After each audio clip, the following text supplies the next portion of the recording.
Oh, yeah. Welcome out to the Remix Morning Show. Right here on Black Liberation Media. In case you didn't know, I go by the name of the Ear Doctor. Came here to bring you that boom bap breakfast. Yes, us, not just me. And about to hold the D with me, she goes by the name of Jack E. Lukma.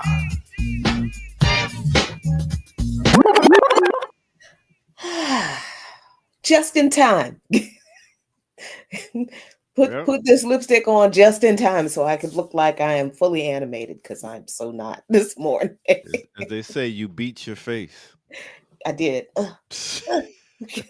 You're an abuser. I am. I abuse myself quite regularly. Oh my goodness. Oh, another day, another Thursday we got going on. It is August, Black August at that. And we getting August. Some crazy weather temperatures. Hot one day, cold the next. Yeah, it's been really weird. And first, I guess I'll go from backward to, like, I knew something was up when I planted the regular complement of seeds that I plant pretty much every year. I plant green peppers, all the peppers, red, yellow, green peppers, the bell peppers, tomatoes. Gotta have a lot of tomatoes. I love them. I eat tomatoes with so much. My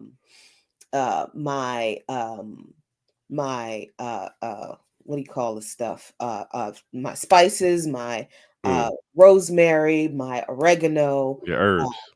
Yeah, I got those. They came back from last year. So just to let you know, oregano and rosemary, if you leave it alone, it'll, if you don't completely cut it down, it'll just keep going and keep going and keep going. And that's nice. But like everything else I planted, just did not come up. Nothing. Watermelon, nothing came up this year. And I planted all my seeds when I always do at the end of like April, before the middle of May, after the last frost. We had a very, very late frost and a very long frost.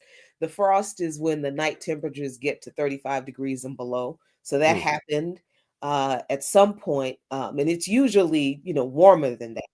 But then even then, the ground warms up by June, so the seeds will be all right. Nothing came up. So it's not a surprise that the weather is deciding on which fall sweater it's going to make us wear in July. Yeah. Speaking of coming up, come out here, Franklin. Yo, and my daughter, she's growing some type of beans, and she had also some basil in the back she was growing, and these caterpillars got on and just started eating it all up. It's like 5-7 caterpillars just eating the plant up. It's wild. What's up, Kamal? I know you're back into growing stuff like that. What's going on with that shirt? Your muscles aren't big enough to be cut. Oh my God! I'm just saying, like, you shouldn't be wearing. What are you talking about? What is happening? What are we talking about, really? What are we talking about? Oh no! You talking about this one or this gun? I don't know what. You got to cut that shirt so you can let the guns out when the sun's out, Dave.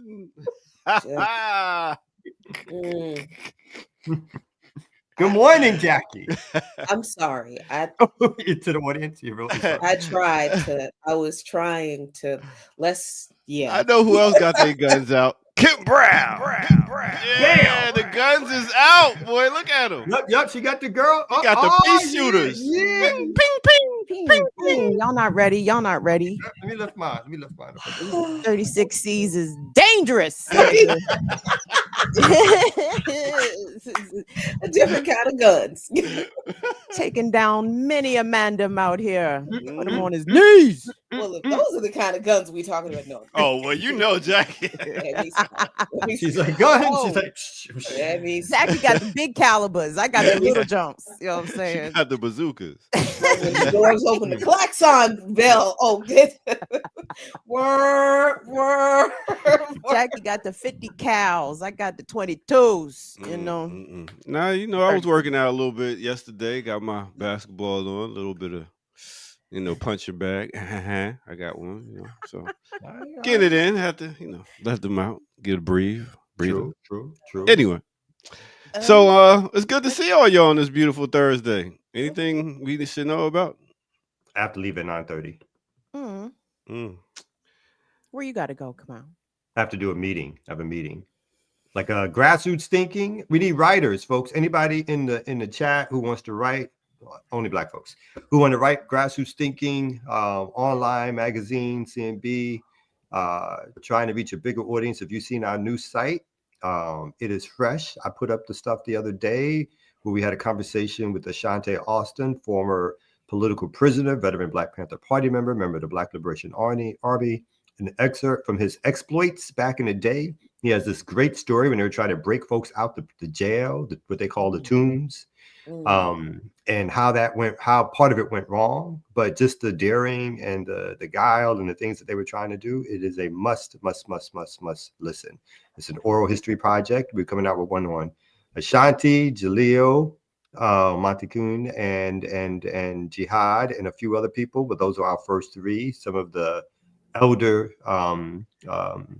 former Panthers from the 60s and early 70s. So look out for that, and look out for some other stuff from grassrootsthinking.com. I'm gonna put it in the chat. Where can we submit this this writing? I've been looking for outlet. No, not you. Ponders. No. He just said, no, not you. I was talking to the other people. My roots, my thinking is grass. I was talking to people who have shirts on. Oh, I'm intimidating you right now, am I? Is that what it is? I'm intimidating you. I am looking to see. I was like, his muscles look a little bigger, and I'm not appreciative of it. I was like, listen, I'll go put on another shirt or something. I'm gonna start standing like a superhero. Look at him. It's a little indentation at the top.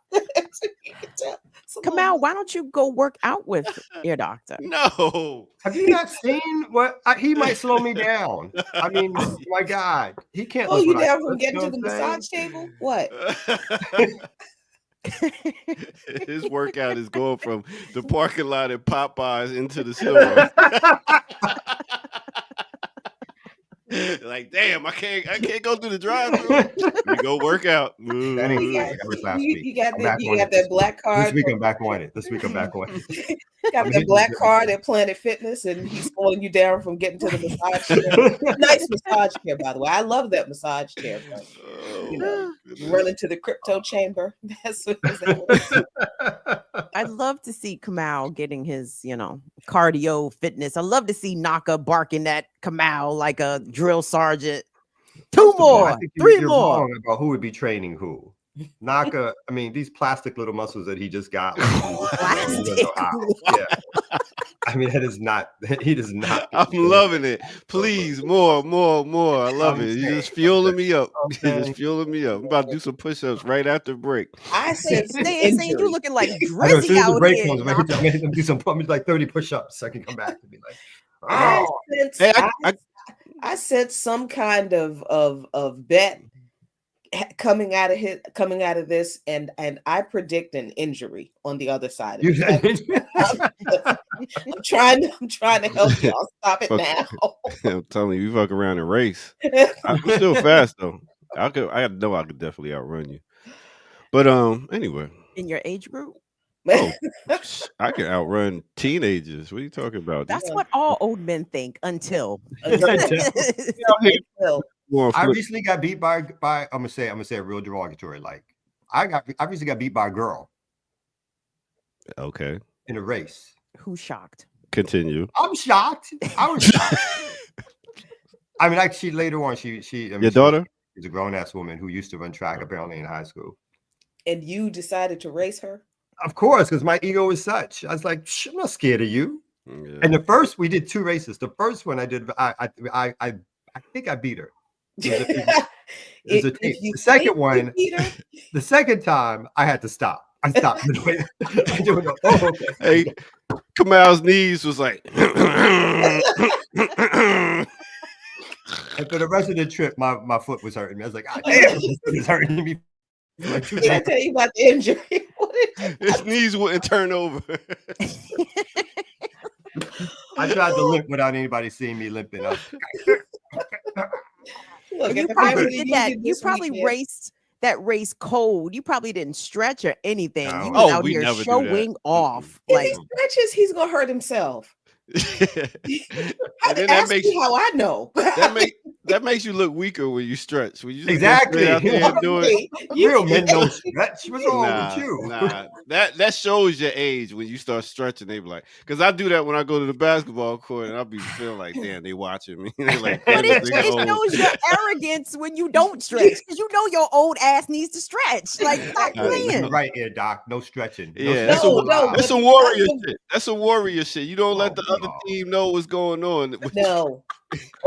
Even old warriors know their limits. I mean, that's why they're old warriors, because they know that's why they know. No, before I go down to the battlefield, let's stretch real good, but take it easy, slow. So Closest thing we do stretch to a when stretch it's is like in this, the we do that. midday. As if got- the we kids gotta that your rotate a doctor couple goes of and days. plays basketball against, all them kids born after the year 2000, nigga, they don't know your ass is big age out here. Of course they do. I tell them.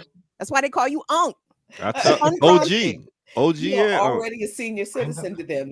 Yeah. I got somebody who's now constantly calling me OG as a term of endearment, but I'm not Mm. crazy about it. I know it fits, but I feel like he's adding an extra emphasis to it. He might even be listening. Yeah. It's like he every time OG. I got a name. I got a name. OG is not my name. Every time.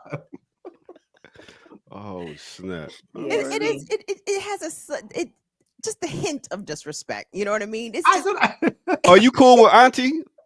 I'm very cool with Auntie. I'd rather be called Auntie than Mama any day. So you can call me Auntie. Yes, I love being Auntie. Yes. Mhm. You know, like, Agreed. hey mama. Agreed. Mhm. Yeah. Mm-mm. Agreed. You know, like, oh, hey, mama. Yeah, hey, mom. No, I'm talking about I have no offspring. There was no fruit of my loins walking around calling me Mama. So Like, you can call, who? anyone can call me Auntie. That's fine. Mhm. Mm. Yeah, it's really bad when one of your cousins like, "Hey, ma," like, "Hey, dude, this is no, I ain't your mama. no. I'm Lynn. Remember? Oh, hey, Lynn. Right. Sit down, cuz. I'm gonna get on my Prince shit, and after this birthday, I'm gonna stop counting. I Prince, stop counting. Yeah, he stopped counting his age. Well, I think because he was Jehovah's Witness and they don't celebrate Oh, birthdays. I've witnessed a lot of shit too. I cannot do it. Oh, So Jehovah's Witness is a religion, and Why, Kim? Why try? Why? I'm I sorry. If Jehovah can witness, Naka can witness. Naka so witness. shit. Naka You know what I'm saying? Knock upon us, knock a you witness. gotta have knocker witnesses knocking on people's doors. I like it. I like it. That's dope, right? I like Naka it. I witness. like it. What are you gonna tell them about how are they gonna get into the kingdom? Tell me. Oh Tell me. man, listen, to get into the kingdom, you gotta. I mean, I think about how I do stuff. To get inside the kingdom, you got to do to others as you would have them do unto people that's you fucks with. Okay. I feel like that's scripture right there. I feel It like is. that's scripture right there. Right Yeah. there. Yeah, people knocking on the door. Hello. My whole thing is gonna be plagiarized. It's gonna be. It's It's partly gonna be. plagiarized because you're not going to get the whole plagiarism right. It's going to be partly plagiarized. An offshoot of plagiarism. It'll be close though. Good afternoon. Would you like to? Do you have time to talk about how you treat the people you fucks with? At the pearly gates. You fucks with them or not? You ain't going to the kingdom then, my brother and sister. Oh no. Oh no. Oh man, y'all got me crying this morning. You know what else had me crying? The Shy. I'll be watching The Shy, man. That shit is so good. Never written. watched that show. That's the Oh, one about the goodness. Chicago. Yeah. I some watched good the writing. first 2 seasons and then I got a little lost. And I enjoyed the first 2 seasons that I saw. That's when they removed one of the dudes from the show because he was allegedly bothering people. So I didn't watch it like after that, but then I hear that it's really gotten very popular. And they show such amazing scenes of Chicago. Chicago's one of the most incredible cities. I just love it. Yeah, it's pretty good. They've done some scenes dedicated to old movies. They did the Boys in the Hood scene over again where Ricky got shot. Oh. They did Oh, the wow. scene from Do the Right Thing when the old guys was on the corner underneath the umbrella while the police nice. went by. So Okay. it's pretty. Oh wait, is it a comedy or what is it? What's the No, show? it's a No, drama. it's not a comedy. No, it's a little bit too much trauma in there for me. I Yeah, can't. it is. Yeah, It is. I can't. I think I stopped watching it after season 3, and I'm like, this is it's. I stopped watching The Shy for the same reason I stopped watching The Wire when it first aired, and Oz, to tell you the truth. It was like, Oz got damn, how much do you?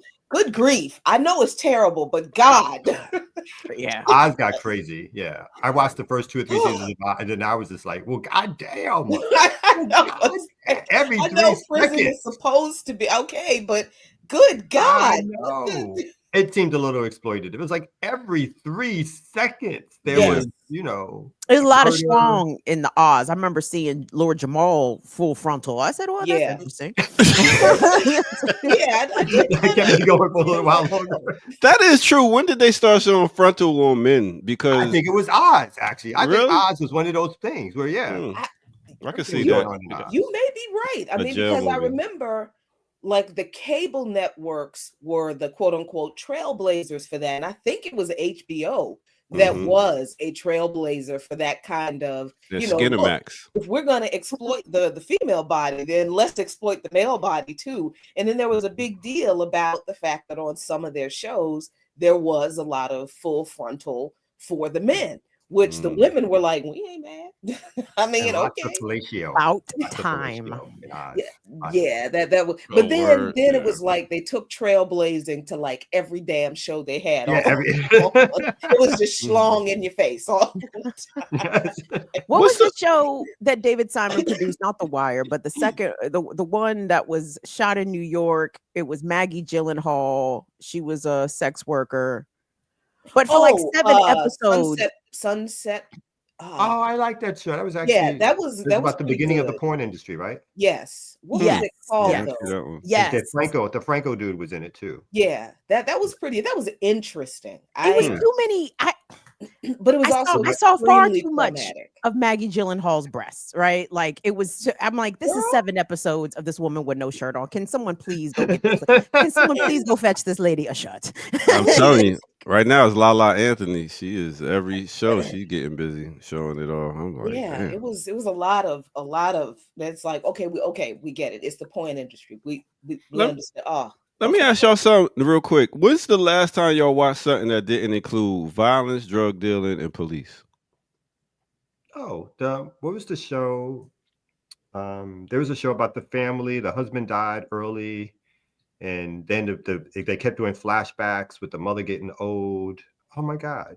It was like one of those family dramas, like kind of soapy, but it was turned out to be like really, like, for older folks, it was really good. It was like, no recollection whatsoever. I'm It sorry. didn't have Dad violence, dies, drugs. goes in the fire. I don't He tries watch to those. save the It didn't have dog. violence, drugs, or cops. No. No, it was just like a No. family drama show. The mother gets whatever. They adopted This the Is black Us? son.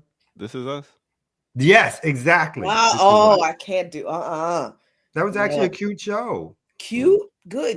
I mean, grief. cute as in it was like a good, drama feel, but not the stuff. If you didn't have problems, As I've gotten older, I've gotten tired of. I can't even listen to like old hip hop songs sometimes. Particularly when the kids are in the car, but even when they're not, like or the new stuff, I'm like, I'm gonna turn it down a bit. Yeah, that damn Kid and Play. Ooh, What never about that. the Gilded Age? I'm hearing interesting things about that show. I think is that HBO. Felicia Rashad is in it. oh, I don't I know. don't think I watched it. No. I don't know. I know don't- Felicia Rashad on The Shy.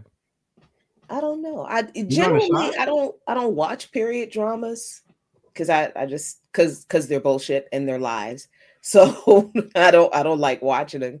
Um, but I'm just gonna be honest. I like TV violence. I don't like. I do. I It do. is. It is. It's great. It's great. I do.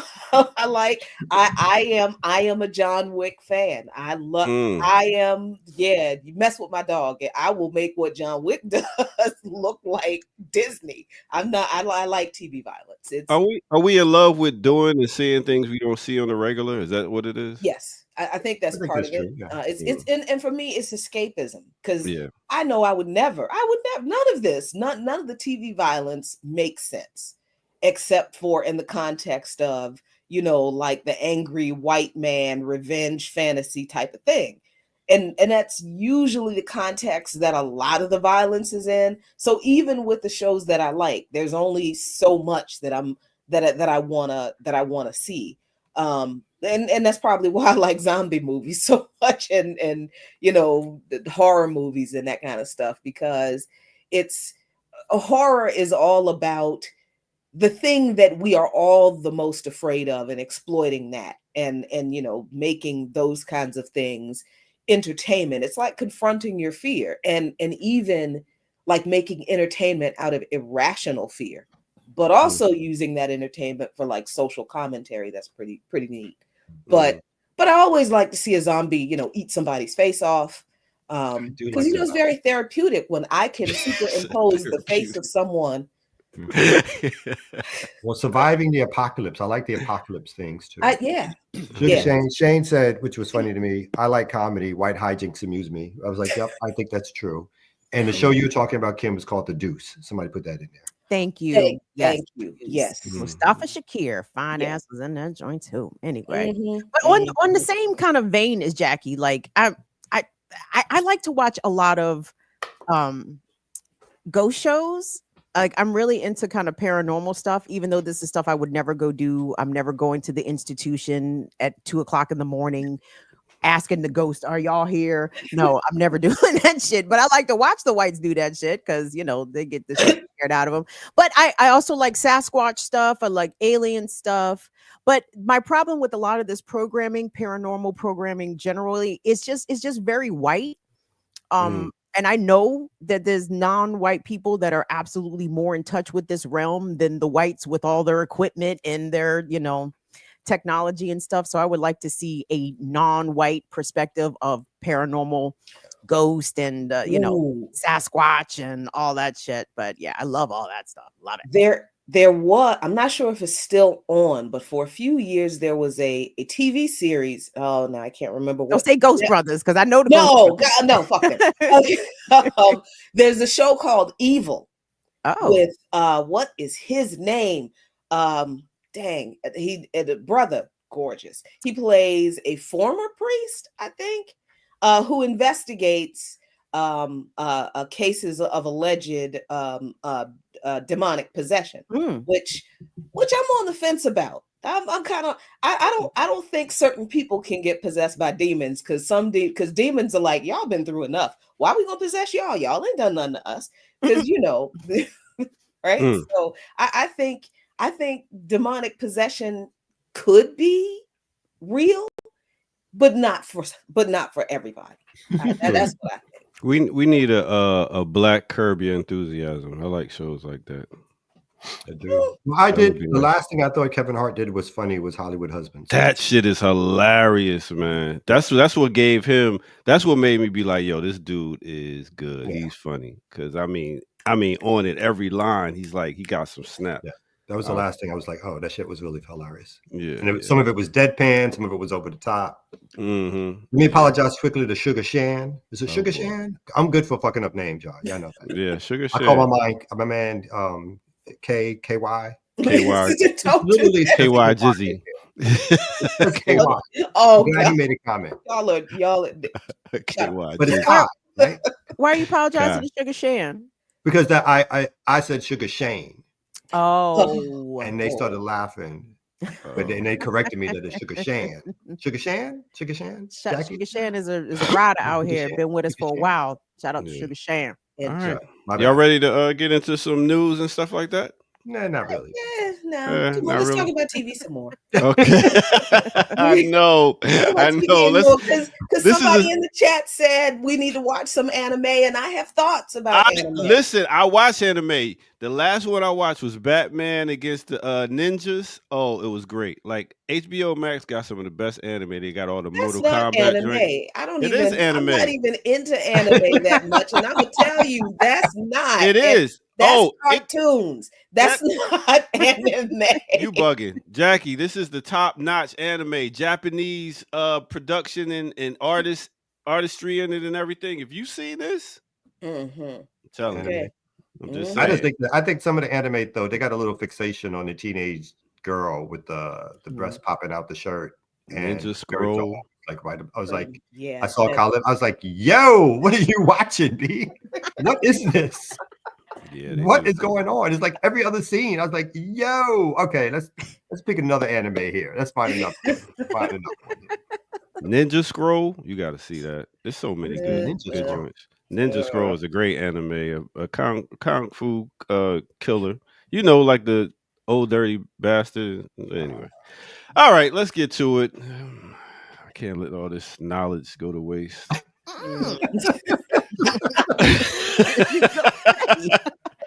Yeah, I'm not on my level. Back to focusing on my arms.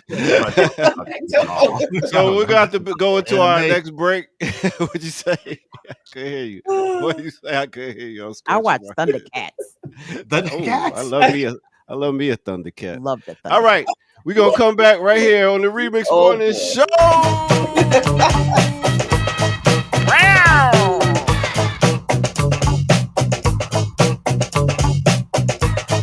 Yeah. What's good, everybody? Welcome out. Hit that like button. Subscribe if you're new to the channel. Go to patreon.com. Become a member over there. Get footage that's rare. And yes, where can you go to donate? You can go to blkliberationmedia.org. And you can get you some nifty gear, some merch, some Black Liberation, some I Mix What I Like, some Remix Morning Show, some Saturday with Renee joints. Rock them. So, that way people can be like, yo, what is that? Oh, you got to go check out Black Liberation Media. They got all these dope shows. That's how you share. Bam. All right, boom. So we wanted to talk about it real quick. As you can hear in the background, it's like, yo, who made this beat right here? Well, let me tell you. It was Hitman Howie T. We just lost another pioneer in hip-hop when we come to production. His name was Howard Anthony Thompson. He just made his transition August the 2nd, 2025. He was a DJ and producer from Jamaica. He worked with UTFO, Chubb Rock, Special Ed, Roxanne, the real Roxanne, straight out of East Flatbush, Brooklyn. Stand up. You know what I'm saying? He first started working out with Kango Kid, and they put this group together called Whistle, and they had this song, yo, it's nothing seriously. You only bugging. Bug. But yeah, he did that, and then he also did I Got It Made beat by Special Ed, Treat 'Em Right by Chubb Rock. He worked with he did I Wanna Sex You Up, Color Me Bad. Worked with a bunch of different people. You know what I'm saying? He was that guy, but he definitely worked with Chubb Rock a lot and did whole albums with him. So that's what he is. He made his transition at the age of 62 following a long illness. So big up to him and his family. Howie T. All right, with that said, let's get back to it right here on the Remix Morning Show. Each and every day, reaching out to pay my respects and checks to everybody that helped me on the way to where I've gotten. Thanks a lot, and everybody out there buying records by the carton. Thanks to the banks and thanks to the label. Brooklyn, stand up. Yeah. You on mute. Yo, I didn't know. What up? Oh my God, that sounds so terrible. I actually feel bad. I loved all his beats. That's Yeah. I I was Got real It young. Made. Yeah. He had a bunch of bangers. He had In 62? 62. It's crazy. Yeah. Wow. He, Did he have some money? Did he have a little money? yeah. He also worked with They just Raven didn't get paid Simone. back Nah, they didn't get paid like that. They Yeah, didn't get paid. not that long-term money. Yeah. Nah, he did I'm the Magnificent. The Magnificent Special Ed. He did Think About It. That was my joint. Think About It was hot, B. Yeah. He had a bunch of dopements. All right, let me see if In any of fact, the late. especially with those. I mean, I guess those. How much hits does Special Ed have? Like 3 or 2? No, he had I Got It Made. I'm on a Mission. Think About It. He had Come On, Let's Move It. He got he had Taxing. Yeah. Well, the 2 to 3 that were real big were bangers. All like even those songs still come on. Yeah, they still get you that, and that, I mean, I guess that's a credit to the beat. Yeah, definitely. But they still make you move. Yeah. So big up to him and his family. All these cats is dying in the early 60s, late 50s. This shit is crazy. I mean, when you live in a country where you can't afford healthcare and you never could, and I mean, it's stressful just to exist. You know, we practically come out the womb with high blood pressure. Like, why are we out here? Damn it. And me, like Tommy, I ain't got no job, so I can't afford to get sick. Shit, I gotta stay on it. That's why I be working out and eating healthy. Shit, not me, not the kid. I ain't going out like that. I'm trying not to. You know what was really wild? This weekend at my family reunion, I met, like I said, I hadn't been for at least 10 years, since like 2014 or 2015. I think it was 2015 after me and Abdus got married. So I haven't seen folks for that long. So there were some people who I had not met at all, like my mom's best friend before, and her cousin before, who was best friends with her before I was born, and really, got to talk to her and have a good time. But I met one of my cousins who had also had a kidney transplant 13 years ago. Another cousin who was on dialysis waiting for a kidney transplant. And actually is two other cousins who are on dialysis waiting for a kidney transplant.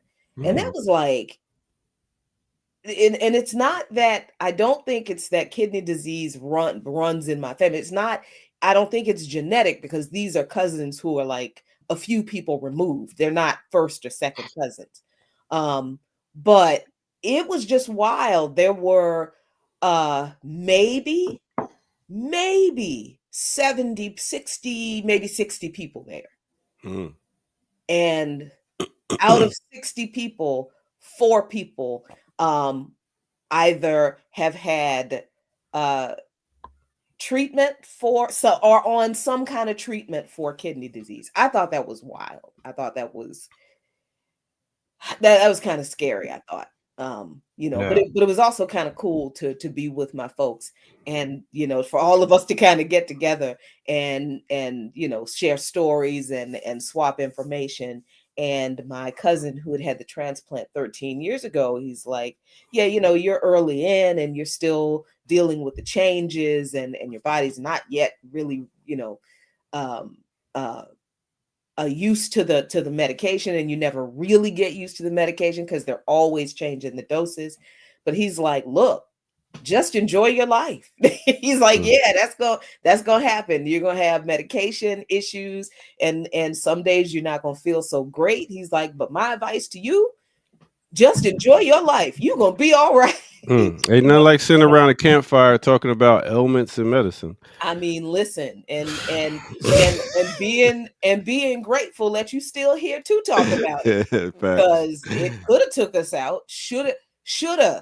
Just considering what 20, 30 years ago, the Black people couldn't get, but most of us were denied from getting on that transplant list. And a lot of us died on that transplant list. And now, it is not as bad, but it is still very difficult for our people and Indigenous folk and First Nations folk, and Chicano folk to get treatment for kidney, to even be diagnosed with kidney disease.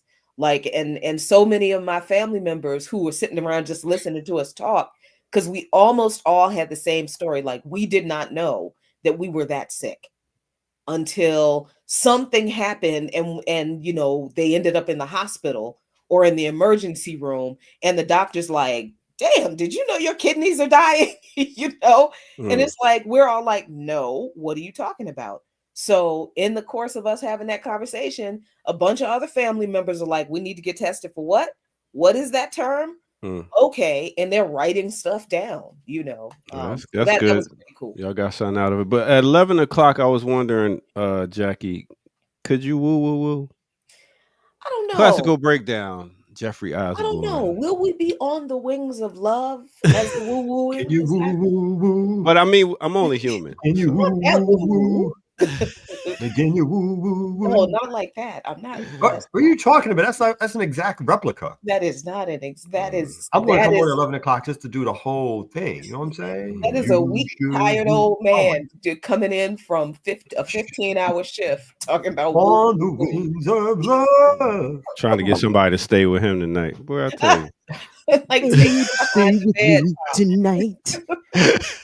I heard y'all faking on Jeffrey Osborne yesterday. I heard y'all faking. I heard y'all faking. Oh, Ryan, I heard you faking. I heard you out there faking too on Jeffrey Osborne. I heard it.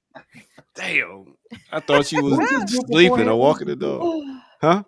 What was his group before he went solo? LTD. LTD. I keep forgetting the name. Yeah. Larry, Tyrone, and David. Shut up. That's not what LTD stands. I thought he did when you said it. I was like, oh yeah, that's right. Almost had him. That sounds legit to me. It did, right? Larry, Tyrone, and David. Hilarious. Oh, No, I'm man. looking forward to it, Ear Doctor. I think you're going to have your eyes wide open I love because it. Jeffrey Osborne got hits out here. Man, that voice. I miss Jeffrey Osborne's voice too. Because who else has a voice like that in whatever R&B is today? Don't ask me. I don't know because I don't listen to what's going on the radio. I have no idea what y'all are listening to. I have clues, agree. and I am sorry.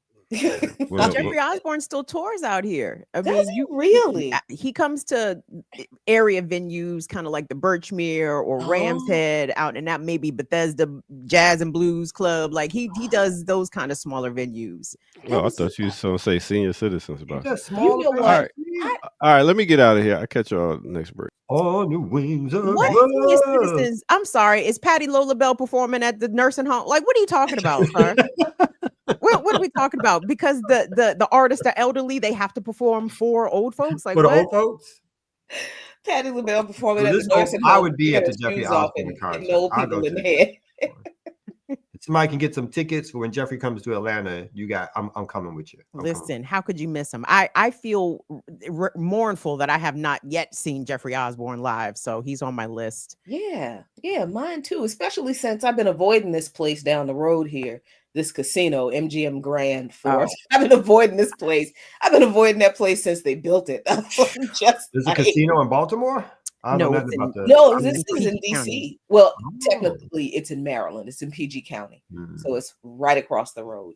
And it literally is like 10 minutes from 15 minutes from my house. And I've just never been. They have restaurants and all this kind of stuff, and I've just never been in there because I generally I don't like casinos. They make me very uncomfortable. And I went home to my tiny ass hometown of Jarrett, Virginia. Why is there a casino in the middle of Emporia, Virginia, right next? Jarrett is too small to have a casino because it ain't even, I don't even think it's 10,000 people in Jarrett, but Emporia is a little bit bigger. There is a casino in the middle of my tiny, tiny small town. I prefer Brooklyn style with a bodega. They got that secret room and they got the slots lined up there like 4 machines. And you want that payout. B. Yeah. Yo, all the hood gas stations got the little casinos in the corner. yeah.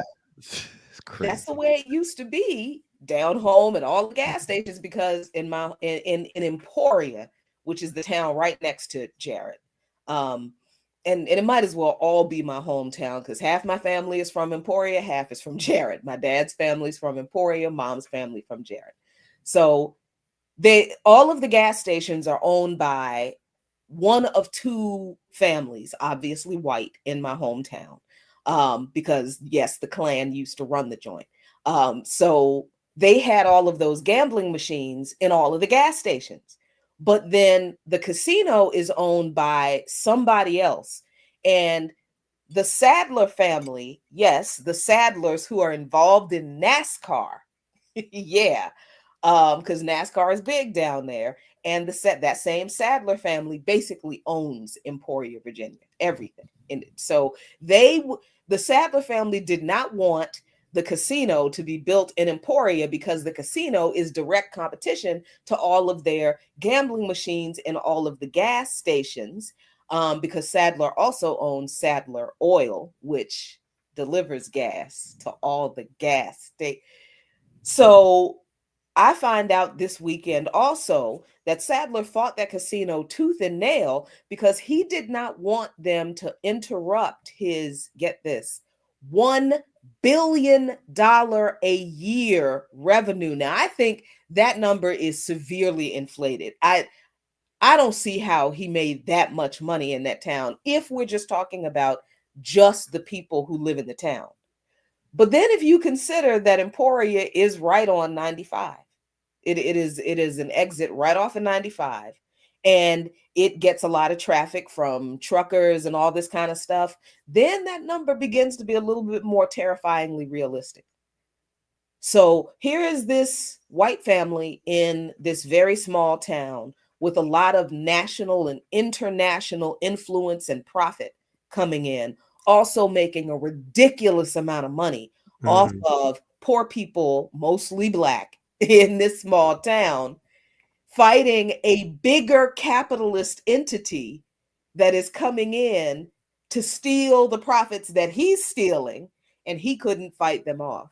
And it's just, yeah, that's why the casinos have proliferated all throughout the country, right? Because they're like, all these mom and pop folks making this money, they're like, no.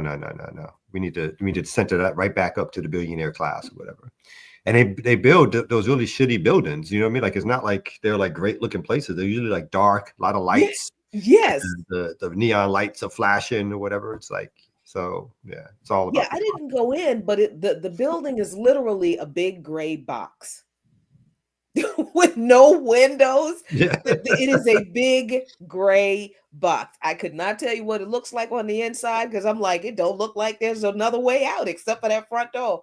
And isn't that one of the things that they do? Like, they purposely make them so you don't know the difference between day and night or something like that. There's like some study they do. There's a reason why a lot of these places have the type of the paint jobs and the stuff that they have. So yeah. So that was very strange, but it's still like, as much as I think we, aside from like when we have to engage the system where we live through services or, the police, I think for a lot of us, we don't really feel that physical like oppression of white supremacy until, well, at least some days I think I feel I don't until I go home. And it's like, because that's just a whole nother level. The white man is right there, right? He is like right there. Everywhere you go, there's Sadler. There's Sadler, and then the Jarrett family, Sadler, and you cannot get away from the fact that one and two families literally control everything in this little town, and it just got to the point where they were no longer the big fish in the small pond. And what does that mean for everybody else? That's what I'm like. All that means is just deeper exploitation.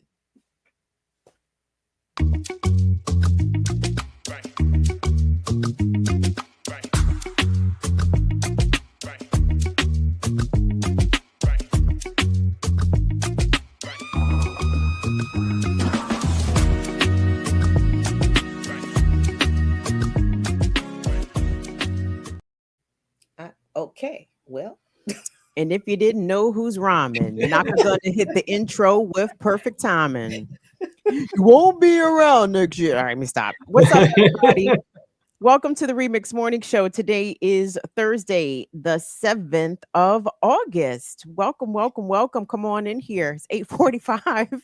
We're going to get started with some news. We have Jacqueline Lukman, Kamal K. Franklin, Kim Brown, the Air Doctor in the Cut, remixers in the chat. What's up, yeah? What's up? Y'all doing all right? Y'all feeling froggy out here? Good.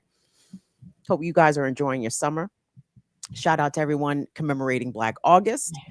And we're going to get into some news. There's lots of news. Where would y'all like to begin? Jackie, would you like to start in D.C., where Donald Trump says the kids is out of control? We got to start locking up 14-year-olds and charging them as adults. So, I don't want to say what I need to say, because Well, hold on. Do we have a clip? Come out. Can you look up a clip of Goofman Trump? I'll look. And what he's like about locking up 14-year-olds? Like, Yes. what's that? Yeah, because he wants to, because one of the Doge staffers got assaulted. So Trump takes that personally. So now he wants to lock up the kids in DC. He wants to federalize the police and send in federal troops. That was up. Let's stop talking about what Donald Trump is threatening to do. And let's talk about what Muriel Bowser has done in those very areas, because there is already a curfew in place in DC for youth during the summer because of crime. So kids who are out past the curfew, and I forget what time it is, it's a ridiculous time, way, way early. So kids who are out during the summer already get locked up by the police who are not federalized because of Muriel Bowser. Already, there has been an effort by the DC City Council, a part of the crime bill that was passed by the DC City Council, not Trump, with under the guidance of Muriel Bowser, further criminalize Black youth for fair jumping. So we can talk about Donald Trump threatening to lock up kids, but Muriel Bowser has been locking our kids up the whole time. And she ain't have to federalize nothing. But let's see what Trump had to say. Right. I pulled up a story, at least Trump's words, I think, from yesterday. Let's see. I haven't looked at the story yet, so. Say it doesn't feel that way. And tonight, President Trump took aim at the district and once again threatened to take over the city. And either they're going to straighten their act out in the terms of government and in terms of protection, or we're going to have to federalize and run it the way it's supposed to be run. This threat comes in response to a former Doge employee who says he was assaulted over the weekend by a group of teenagers. DC police tell us tonight 2 15-year-olds have been arrested and charged in that case.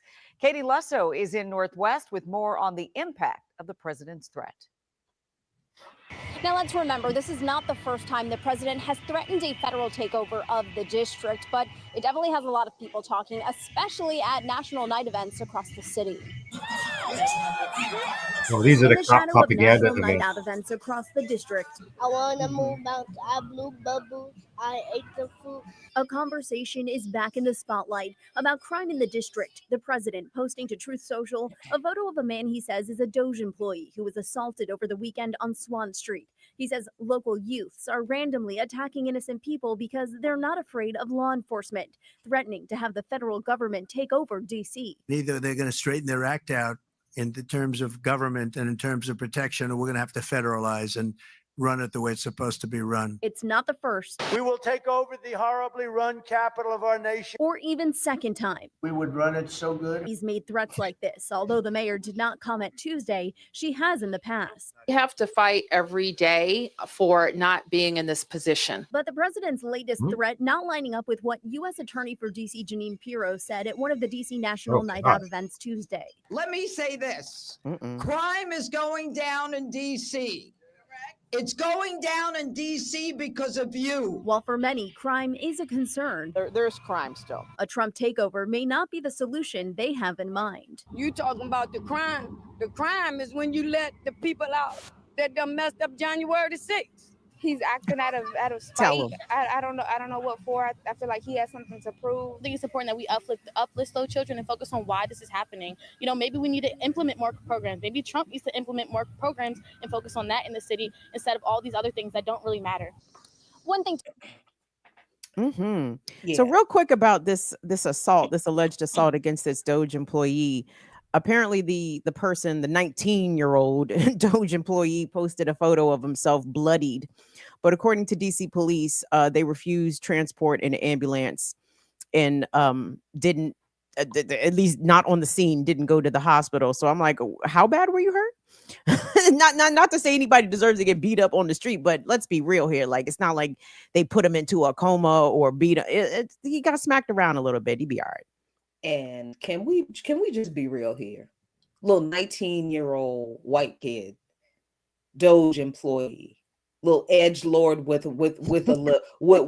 a legit paycheck, with the backing of Donald Trump. Do you really think that man was just outside tending his hedges? 19 years old on Swan. He was out there and antagonizing the fuck out of them kids. I said what I said. I don't believe that 19-year-old white kid working for Doge. Get the heck out of here. You know that's a damn plant. That's why he live on Swan Street. You don't know this city like. Okay. The other thing for me is like these midnight, I forgot what they call them, but these cops. Oh, the National Night Out stuff. Yeah, the National Night Out. Like, I don't know how many people know about it. I learned about this when we moved to the South, or moving to the South, because in New York it wasn't as a prominent thing. But then I got to see that this is a huge propaganda feast for cops and all that stuff you see, like the festivals, the sheriffs come by, they got the lights on, people got their kids out getting cotton candy, and then you get these kind of comments or ideas because these folks are reaching out and touching the community personally. And all they talk about is crime, and how they're there to stop crime. And that's part of the propaganda that gets into people's heads around the need for the police. And again, these days is, a lot of these cops in the Black community, they are Black cops they sending out, Black sheriffs, Black sergeants. They got the recruiting manuals, and everything else in the world. So, I think even highlighting on why our community thinks the way it does about some of these issues, it is like this on the ground, in some ways, grassroots propaganda campaigns that they bring out all these folks with the music and the DJs and the festival and everything else that really seeps in deep and stuff like that. So that's the other part that's like woven in for me. It's like these when we were doing the Jackson plan, and again, we were mistakenly trying to get the first Black sheriff elected because we thought, we were taking over, and he really took over. I seen it firsthand and up close. It was like, yo. And again, these are small time, whatever. He went to like 9 different neighborhoods in one night. 9 different neighborhoods, just like going boom, boom, boom, hitting all the fronts. So it's crazy. Yeah, and this whole thing about Trump taking over DC, and like I said, I just like Trump can make threats. Can we talk about what Muriel Bowser has done?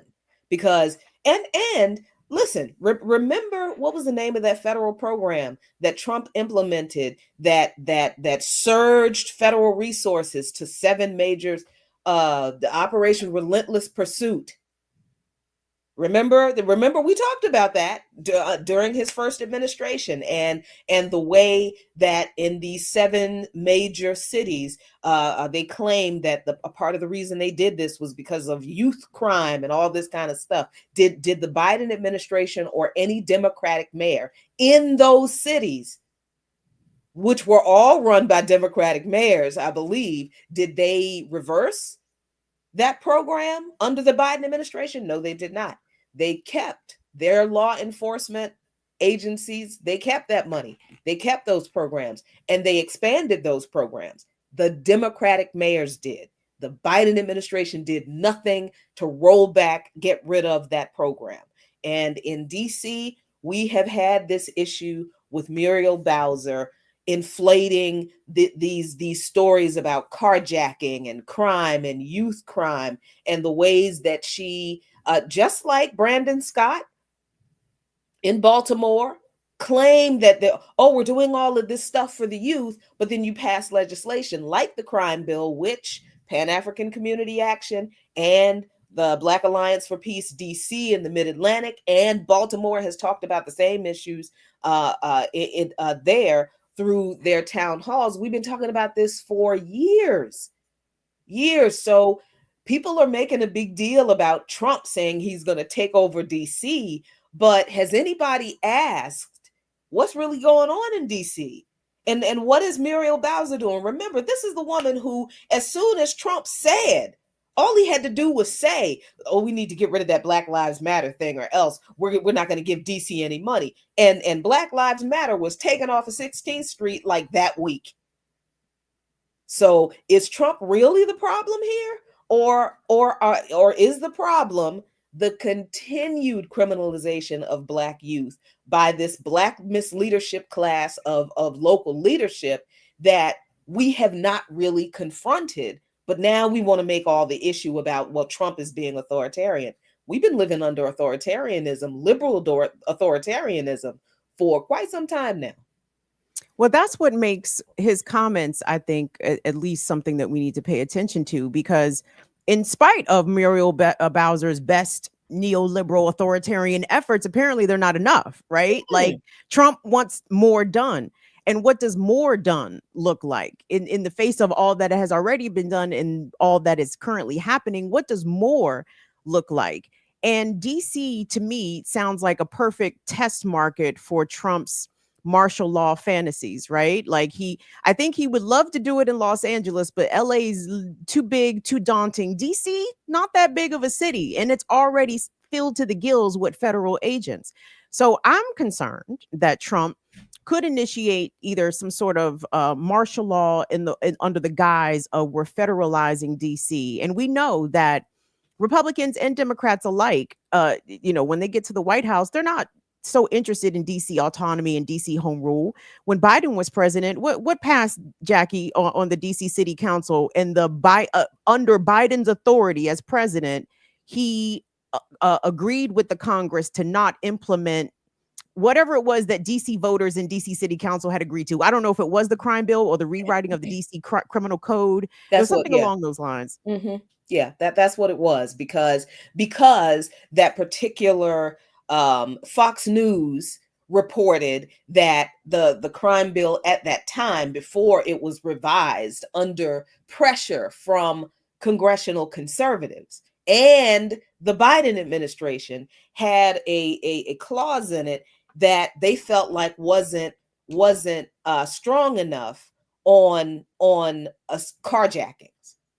That literally is what they saw this part in there about carjackings, and they're like, oh no, that's not enough. That's not a strong enough penalty for that. We're not going to let you pass this.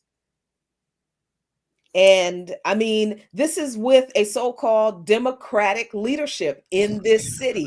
Like, this man is a fascist, and you just gonna go along and do what he says. Okay. Mm-hmm. And we're supposed to be afraid. We're supposed to be more afraid of him than we are of you, who you are our direct leadership, and you capitulate to the fascists. But you also just treat us like trash, even when there's no alleged fascist threat in office. So like, that's my point. Is Donald Trump saying he's going to take over any American city? Is that dangerous? Sure it is. Yes. But we've been living under dangerous and undemocratic and authoritarian conditions, and abusive and oppressive conditions under Black misleadership for much longer than Trump was even in office the first time. So that's just my point. Yeah, Trump threatening to federalize DC. Okay, that's bad. That's scary. But our kids are already in the crosshairs of MPD, and they have been for a long time. Yep. And I just got a text that said, so the guy who got mugged, it was also commonly known as Big Balls. Oh, Big Balls. It was Big Balls. Yep. Yeah. And so he was well known within the Doge grouping. Fake news. This is probably a fake ass story. What did I say? Look, you need to live in DC to understand where Swan Street. Where's Swan? Is that Petworth? Where's Swan Street? Trinidad? It's kind of in that. Nah. It's up Georgia Avenue, right? Yeah, it is up Georgia Avenue. It's kind of part of Shaw, I think. Shaw, all those areas are gentrified now, but still, like if it weren't gentrified, it would, it's like you know what you're doing. You know where you are. You know that there are still our people in these neighborhoods. They still holding on. and this dude, Big Balls, Mr. Big Balls, 19-year-old Doge employee, he does what every gentrifier does. He walk comes around into the Petworth neighborhood, like the shit is all good. and he talking shit. He talking shit to the indigenous.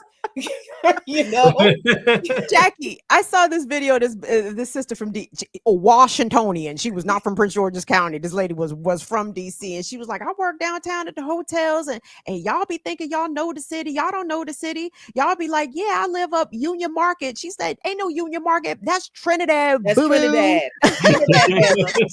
That's Trinidad. They're gonna try to rename Anacostia over here too, because they got a couple of buildings where there's this new name in Anacostia. It's something Hill or Oak Hill or something. You call it whatever you want. It's Anacostia, Bama. It's Anacostia today. It's Anacostia tomorrow. You're not gonna take that name away again. Erase another indigenous name. We know what that means. I never heard of Noma in my life Noma. before. What the hell is 2015. that? Noma? What is a Noma? I was going to say, speaking of Big Balls. Oh, no, come on. There you go. There you go. I got you, son. You made his day. You didn't have to say that. I got you, son. I got you. Oh my God. I mean, it was the perfect transition. I was gonna do it if he didn't. You know what I'm saying? Did somebody say Big Balls? Oh God.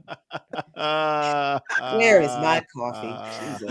We are going to be in nursing home making balls jokes, y'all. I just want y'all to know what the kind of elders we're going to be. I had to do the alley-oop for him. Yeah. Y'all grandchildren are going to be like, Grandpa got weird sense of humor. Yo, my kids already say that. Like, you be saying some wild. They be like, you be saying some wild shit. I'll be like, man, y'all just don't know, man. We would sit around in class all day cracking on each other. Yes. That was class. What was school? It's not a Jonin session. Yes. Jonin workshops was high school. I don't know what niggas actually learned some shit, I suppose. I don't know. I learned how to joke niggas. Yeah, exactly. You learn how to take a joke. Yeah. So I guess we'll do a quick break and y'all can get another story up. There's a lot of stories on the run sheet that big up to Erica Brown. I got them up, son. Okay, that's good. Oh my gosh, I did one yesterday. You are never satisfied. I'm like Prince's daddy, you know. Goodbye. Good break, mom. So I can get this coffee. Prince's mom was never satisfied as dad. The mother wasn't satisfied. That's right. Yes. His mom. Maybe I'm just like my mother. Sing it. She's never satisfied. Father was demanding, and that was a polite way. We scream. That was a polite way. Daddy couldn't keep his hands to himself. So this is what it sounds like when doves cry. All right. I tell you, Nonpoint does a great groove metal cover of that song. I dig it. Who? Another Go-Go DC band? No. Nonpoint is a metal band from Puerto Rico. Really, with their guitar player is delicious. He's delicious. I thought the great karaoke years of DC would yes, but you have no respect, sir. None whatsoever. None whatsoever. I mean, y'all got some of the best karaoke people. But it's not. See, karaoke is when you sing to a track, right? Not with a live band, not with a bass player, a drum, congas. Lead guitar. If you memorize the songs, do you really need the screen? But all right. Do you not know how instruments work, sir? It's not karaoke. You have to actually play the note. These people to remember every single word to every single song off of 5 out. Come on, man. Give people some grace. Good Frankie grief. Beverly can do it. It's just you just see the people that don't have class, the people that are not cultured, you know. All right. Where's mental your health break. culture? Where's your culture? What did New Jersey give the world besides rap music? It's Besides a renegade culture. Besides All right,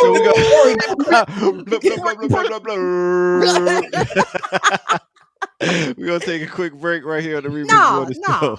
Let's talk about what Trenton has given the world. Trenton makes the world takes. I mean, we got a bridge that say that. I mean, we know bridge is over. All right. We know for making stuff. Other than attitude. That's what. Damn. The bridge is What over. is the bridge? I mean, Bye-bye.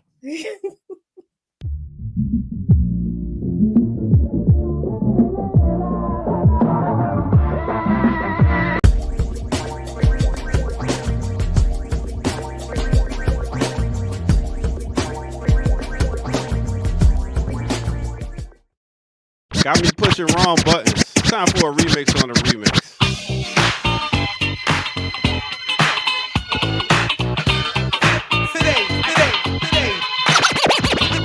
Today's topic, self-destruction. It really ain't the rap audience that's bugging. It's one or two suckers, ignorant brothers, trying to rob and steal from one another. You get caught in the mid. So to crush that stereotype, here's what we did. Funky fresh dressed to impress, ready to party. Money in your pocket, time to move your body. To get inside, you pay the whole $10. Scotch tape with a razor blade, tape to your collar. Leave the guns in the crack and the knobs alone. MC lights on the microphone. I'm Miss Melody. I'm Miss Melody, and I'm a born again girl. The bouncing back was 6 and 7. If we want to develop and grow to another level, we can't be getting gigs for the devil. The enemy knows they're no fools because everyone knows the hip hop rules. So we gotta get this and grab what's real. The opposition is weak and rap is straight. Hey yo, hey yo, here's the situation. Idiocy, nonsense, violence. It's not a good policy, therefore we must ignore fighting, fussing. Heaven's at the door, so there'll be no bum rushing. Let's get together because we're falling apart. I heard a brother shot another, it broke my heart. I don't understand the difficulty. Love your brother, treat him as an equal. All right. Let me take you to a time and place. Let me take you back to 1978 with Parliament off the album. Woo, this is a long word right here. Funky Technology versus the Placebo Syndrome. Yes, that's the name of that album. And the name of that song is Flashlight, and that is Parliament. Mixed with a little bit of 1989. We're talking about off the Self-Destruction album. And the artist is a bunch of people, the Stop the Violence movement. And the name of that song is Self-Destruction.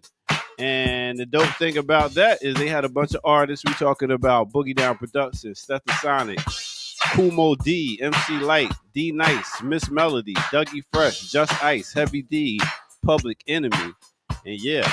So hit that like button, subscribe if you're new to the channel, go to patreon.com, become a member over there, get footage that's rare, and donate where at blkliberationmedia.org. Get yourself some merch and rock out with us. Support us. We are demonetized as a channel because we bring that fire!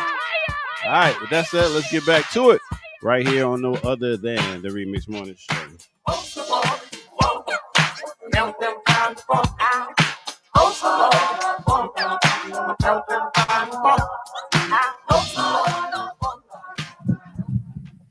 Yeah. That was good. Thank you. That was a great song, Self-Destruction, and mixed with another great song. I didn't really get into funk till later. I wasn't a big funkatarian, as they say. I know, because that's not what your parents listened to. Not So at all. you didn't have Not the at all. exposure. Mm-mm. Yeah. And it reflects, the jokes. Oh, ouch. Ouch. Because every time you talk about the 70s, you always say disco. And I'm like, nigga, Right. disco. That's Like, that was going on. in the 70s. Like, I mean, but we listen to my parents listen to Kool and the Gang and stuff like that. So that's not fun. I mean, I guess it's funky. I guess it's funky. That's not like not grass Parliament. construction. That's not It's not Bootsy. that's not Nita Ward, Ring My Bell. That's not Andrew. That's not, that's not Bell. It's not Graham Central Station. No. It's not the Average White Band. Okay. Y'all schooling me. It's not Slave, baby. Ooh, it's not Slave. Late 70s Isley Walking Brothers. down the Woo! Ladies, go by watching you. It definitely wasn't Jeffrey Osborne at 11. On Let's the go break wings down. of love. Why is he into the mic like I got to get on the wings of love. You got to do the up and up. Yeah, You heard that? Yeah. That was good. How much money do you think Jeffrey Osborne made singing at weddings? Like, I mean, I'm sure he was charging a grip, but I'm sure he sang On the Wings of Probably where he Love. makes his money right Oh now. my goodness, for real. I hope For real. a lot. I really hope a lot because He's like a wedding singer right now. But it'd be worth every dollar. It'd be how much does he want? 20,000? Give it to him, give please. it to him. My favorite is this an LTD song or solo? I think this is LTD. But say it. Doggone it. Say it. Love to the World. Oh, I don't know about that. Oh, I found that. Yes. That is a great song. I've never heard that song before. I love that song. That song is like literally on every playlist. That's a great song. I thought you were going to say Stranger. I said Stranger. Ooh, that one though. Stranger fucked me up because I wasn't familiar. I know about Stranger now, but like that nah. The only person I'd heard done that was R. Kelly. So then when I heard Jeffrey, I said, "Look at this thieving ass nigga R. Kelly." You mean Beanie Man when he go, oh, nah. No, not that. No, I mean R. Kelly on one of his many amazing remixes. As much as I hate to say it, this nigga R. Kelly could make a remix, Jesus. But he had one of them remixes where he was doing that Jeffrey Osborne at the end. Whoa, baby, nah. And then I heard it on Stranger. I said, "Oh my god!" I love a song that starts out with Mayhu, like Mayhu, man. Anyway. All I'm hearing is Maxwell Fortunate. Is that what you're talking about? I was thinking about the new edition when he's like, Oh, that was Johnny Gill. Yeah. Mayhu is need to bring that back. Can you stand the rain? That's Can You Stand the Rain? Yeah. Mayhu. Everybody loves them. But tell me, baby, can you stand the rain? Oh boy, we got it. Hey, listen, let's take this on the road. Let's do it. Let's take this on the road. We can do a little new edition. I know. All the days won't be perfect. There's no more room at Alligator Alcatraz. Don't y'all take this on the road. Tell me, can you stand it? Can you stand it? Stand Listen to all the parts. Listen to all here we go. Why are y'all in the chat encouraging? Don't encourage this. This is it. We just need two more. Y'all need more melanin. Okay, this is all like information. I'm Ralph. I'm gonna do Ralph. No, I do Ronnie. Okay, yeah, you do Ronnie. Yes, you perfect to do Ronnie. Y'all need to recruit the appropriate brown skin Johnny Gill and brown skin Ricky Bell because this is fuck that. I'm doing Ralph. I'm Ralph, nigga. What are you talking about? You Ralph. Okay, I'll do Johnny. All right. The chat said Saint the Dame said sounded like Courage the dog. Right, Kamathi about to wake up like Kamafi's over there like Kamathi about to join in. Yo, man, disrespectful right now. But tell me, baby, can you stand the rain? Yeah. I got you, big. I got you. Let's go. Kamafi's over there like, what is happening? Kim had to snap back. What the hell? It's like wait, y'all.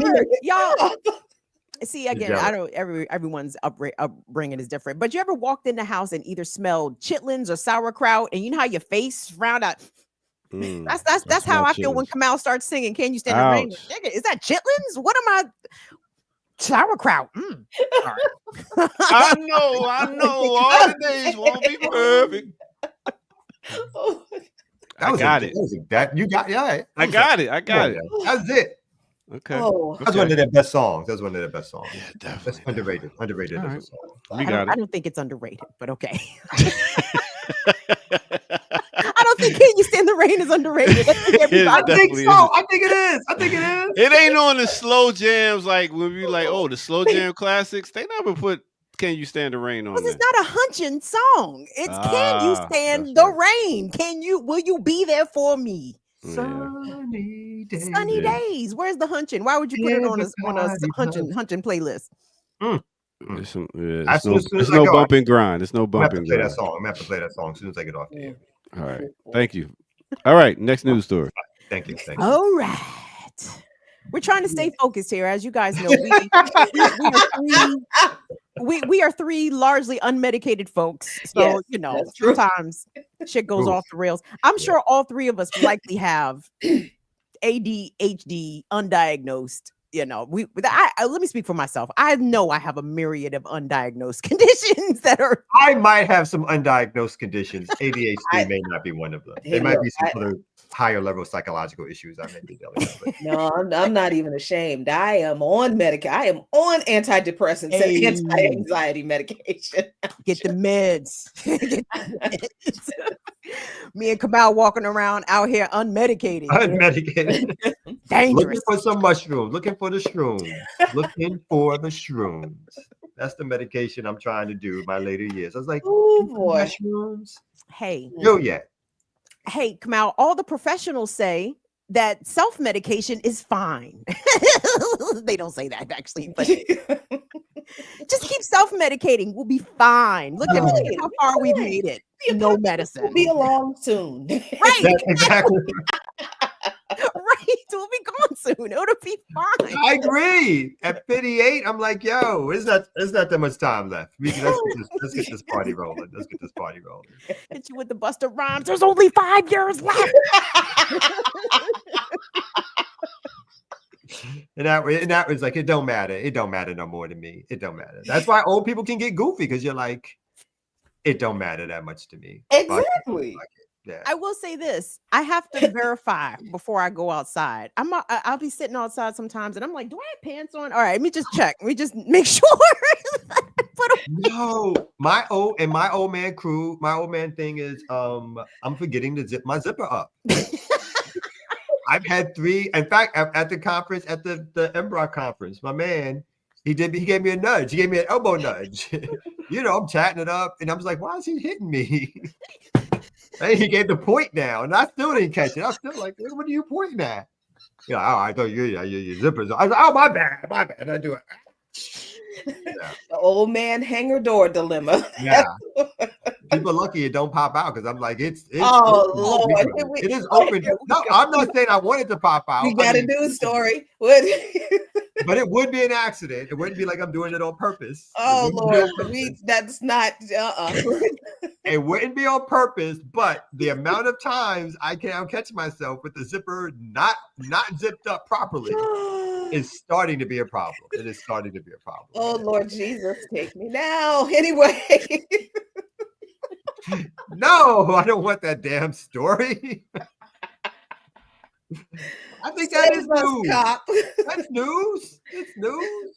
Save us, former New York prison guard sentenced to 15 years for the beating death of an inmate. Ooh, phew, that was a lot. A former corrections officer has been sentenced to 15 years in prison for his role in the death of an inmate at a New York prison. This is, I'm not going to say the word that people like to use, unprecedented, because I'm pretty sure this probably has happened before, but we haven't heard of it happening very frequently. But it has happened. A former corrections officer was sentenced to 15 years in prison Monday for his role in the death of a Black inmate whose beating by a group of guards at an upstate New York prison was captured on body cam videos. Christopher Walrath. I'm not going to make a joke about his name and his appearance. Who was pummeled was one of 6 guards charged with murder in the death of Robert Brooks, who was pummeled at the Marcy Correctional Facility on December 9th. Walrath pleaded guilty to first-degree manslaughter in May under the first plea deal, excuse me, among the guards charged with murder. In that video, I see you and your fellow officers treating him as if his life holds no value at all, as if you're entitled to brutalize him for sport. Robert Brooks Jr., the victim's son, told the court this. The son said in his victim impact statement that, quote, "I am not okay, and I never will be," end quote. His father has been serving a 12-year prison sentence for first degree assault since 2017 and was transferred to Marcy from a nearby lockup on the night he was beaten. The videos show Brooks being struck in the chest with a shoe, lifted by his neck, and then dropped.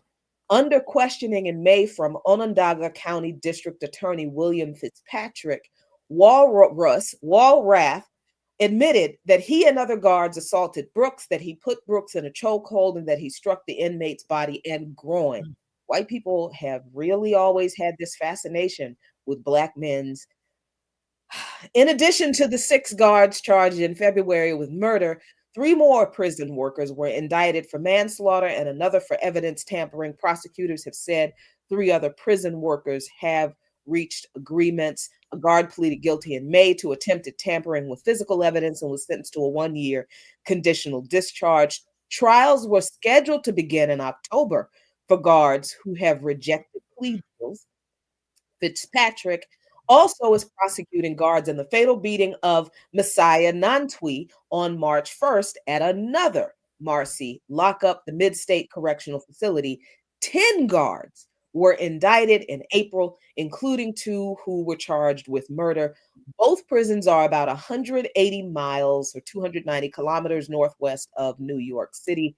So there is one instance of correctional officers being held accountable, lockup pigs being held accountable for their violence.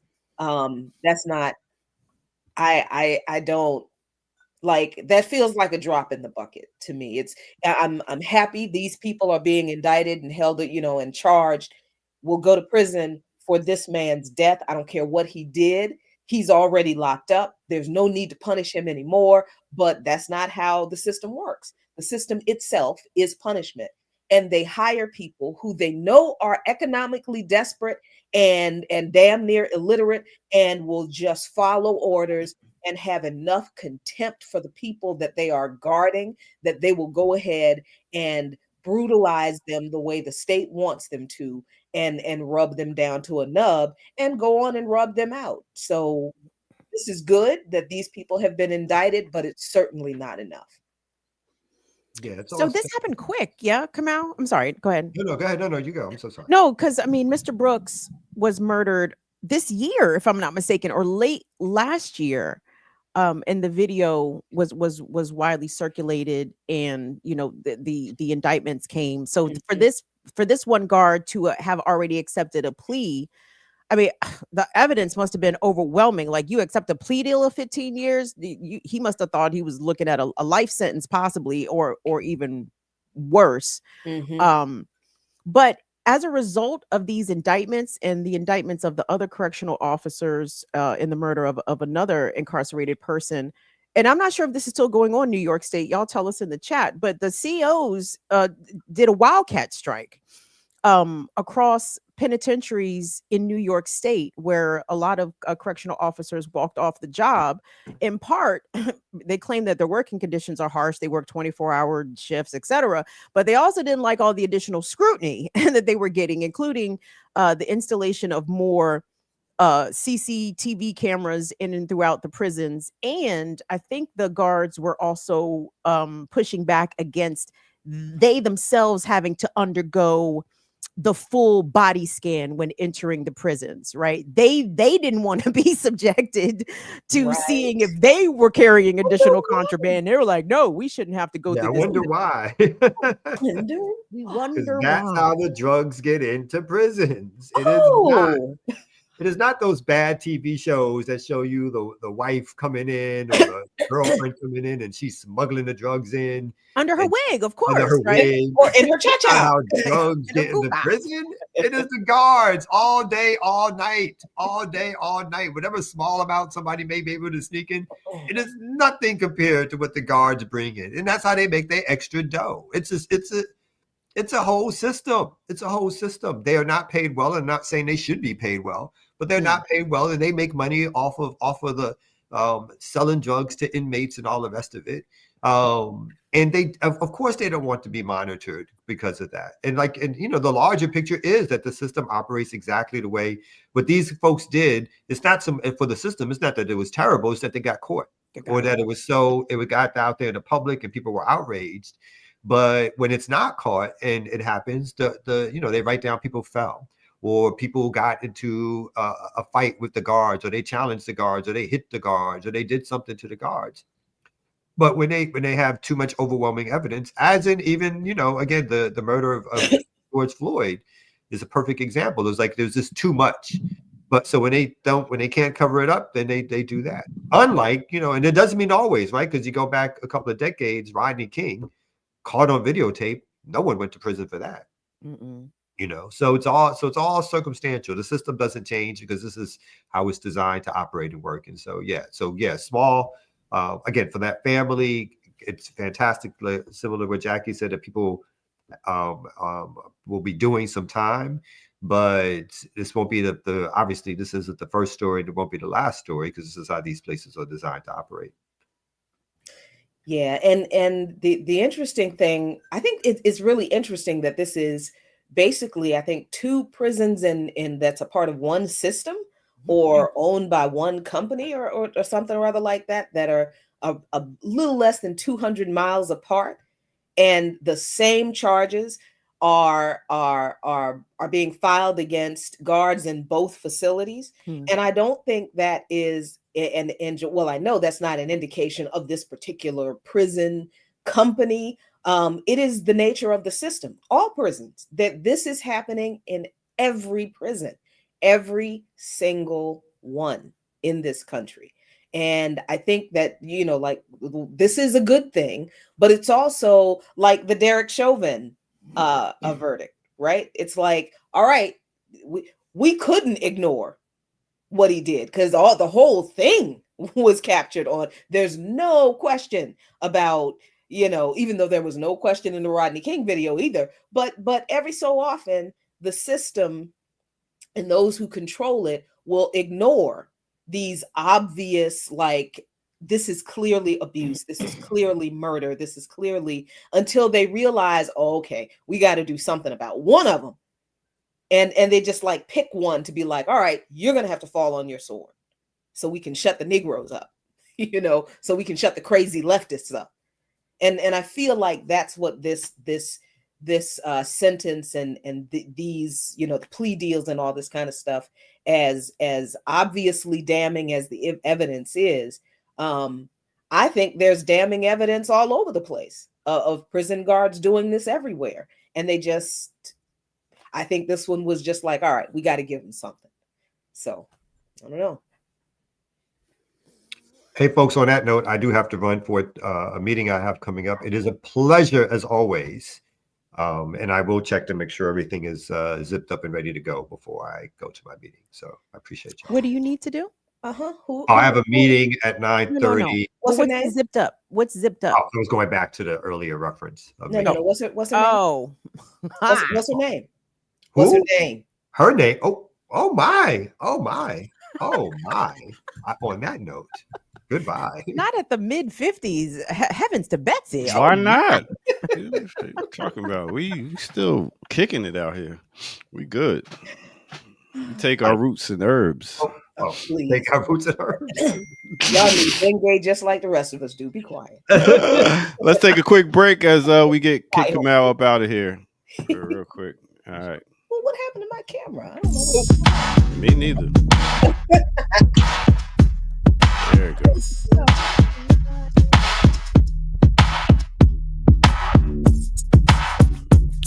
All right. Had to do a little quick break. I wasn't even ready, but we can't not look professional over here on the Remix Morning Show. Welcome out, y'all. Hit that like button, subscribe if you're new to the channel. Go to patreon.com and blah, blah, blah. You know the rest. Donate, blkliberationmedia.org. Stop playing. So you can see all the dope shows that we got. We got shows that we've been here for like 4 years, y'all. So we got shows from back in the day. And one show I was thinking about that I was thinking I might have to bring back was the doctor's office. I really do enjoy interviewing people. And sometimes I realize that, you know, that women keep the culture when it comes to, you know, they keep the history and stuff like that when it comes to family. So I went back to learn some more stuff the other day about my family when I was able to interview my sister in the doctor's office. So if you ever go back to the playlist, you can see that we got a bunch of dope stuff back in the day you still probably didn't check out. And this was a little piece for the doctor's office when I got to learn a little bit more about my mom. Check this out. And now let me let the people know the reason I'm really asking these questions is because with them passing at an early age, we never really got to have conversations and really talk because you still looked at it as a child, especially for me. I never had these conversations. So, you know. Yeah. All right. So let's take it to Mom, Alabama, Midway, Alabama, the dirty country. Alabama, Barber County, Alabama. Wow. Absolutely nothing. Dirt roads, dirt floors, tin roof shack that they lived in. She had 5 siblings. Her mother was actually pregnant when she passed away at 32 years old, I want to say.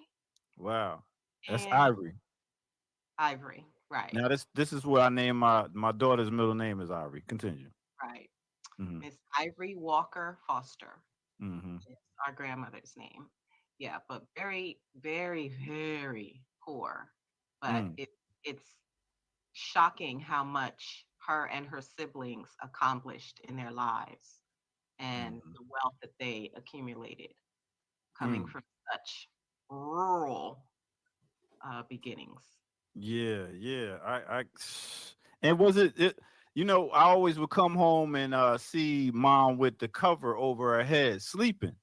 Now tell the story that you know why she would always wear a cover over her head while she was sleeping. Literally. So All right. So go check out the rest of that interview right there so you can find out the rest of that story. And that's Doctor's Office. So go to the playlist and check out Doctor's Office on Sundays and you can learn some more about the ear doctor. All right. With that said, let's go ahead and get back to it with our sisters here on the Remix Morning Show. Let's go.